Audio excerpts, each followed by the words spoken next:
Her 3-year-old son, Matthew, collapsed on the floor. He was unarousable. His lips turned blue. Valerie called her husband in a panic. "Why are you calling me?" he bellowed. "Call the doctor." A trip to the emergency room was followed by a long aftermath of appointments. The pediatrician recommended Matthew have his heart checked. The cardiologist outfitted him with a heart monitor, which Matthew kept unplugging.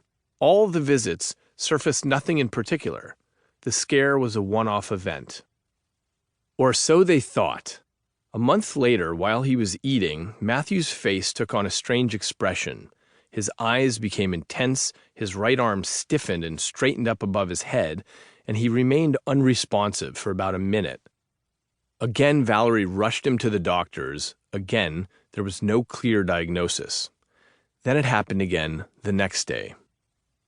A neurologist hooked up Matthew with a cap of electrodes to measure his brain activity, and that's when he found the telltale signs of epilepsy. Matthew was put on seizure medications. The medications helped, but not for long. Soon, Matthew was having a series of intractable seizures, separated from one another first by an hour, then by 45 minutes, then by 30 minutes, like the shortening durations between a woman's contractions during labor. After a time, he was suffering a seizure every 2 minutes. Valerie and her husband Jim hurried Matthew to the hospital each time such a series began, and he'd be housed there for days to weeks.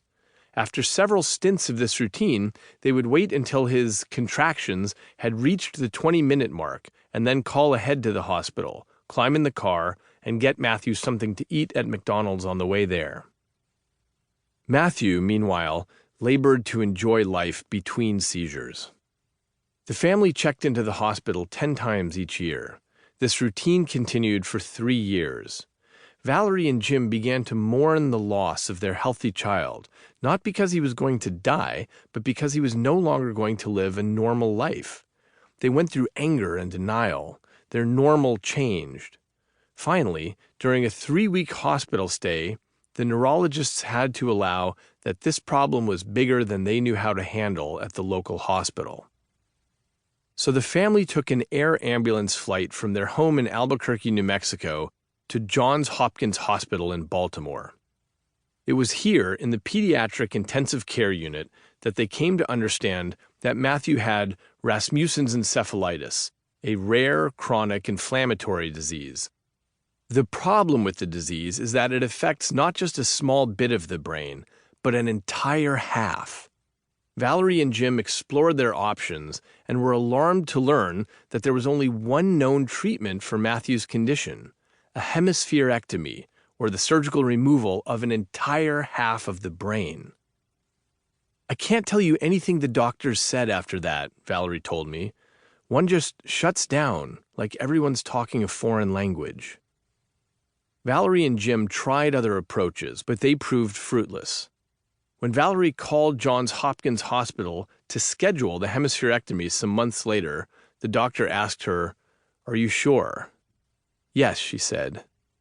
The doctor said, "Can you look in the mirror every day and know you've chosen what you've needed to do?" Valerie and Jim couldn't sleep beneath the crushing anxiety. Could Matthew survive the surgery? Was it even possible to live with half of the brain missing?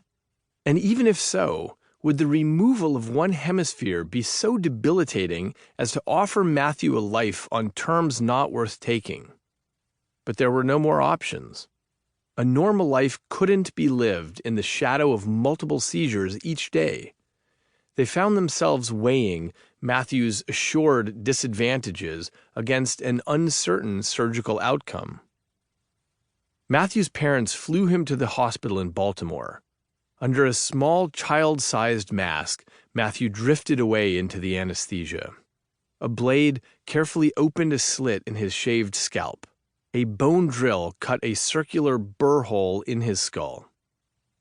Working patiently over the course of several hours, the surgeon removed half of the delicate pink material that underpinned Matthew's intellect, emotion, language, sense of humor, fears, and loves. The extracted brain tissue